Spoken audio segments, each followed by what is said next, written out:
what perhaps might have been referred to earlier in previous times as oversharing is, from where I'm sitting, an attempt to be genuinely transparent and inclusive with staff. And my entire career experience has been that that's been received really positively, and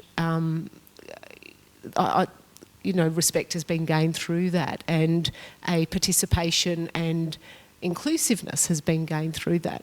And kind of at a macro level, we've seen it with the response to COVID-19 by national leaders. Female leadership has come in with different traits and different approaches that works. Some usually value-driven, usually involving a high level of communication, usually admitting to error. So those sort of things are really, I think, important traits of leadership that perhaps previously were seen as weaknesses. The fact that Anna, Maria and I have been appointed to lead the 2 science academies in Australia, I think provides a little bit of hope for 2 reasons.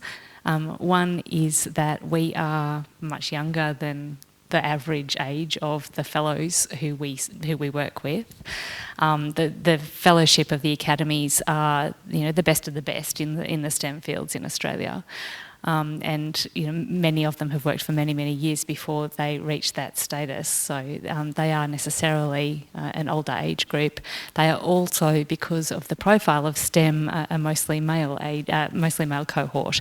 But also that we are both actually known for being quite vocal on these issues, and we are not shy, neither of us. I think that speaks volumes in terms of the hope and the intentions that the leadership, and I'm talking here about the boards of those organisations, have for STEM. They have that hope for their networks, and between us we represent about 1,200, I think, of the leading scientists, technologists, engineers and mathematicians in Australia, and we have an extraordinary opportunity to bring those people along on a journey to make fundamental systemic change that will affect the future.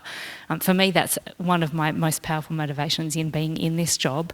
And if we can start small by asking them to watch films like this, and asking them to hear and see and understand, and step into the shoes, I think, of people who are not like them for a little while, I think we can start to make some headway.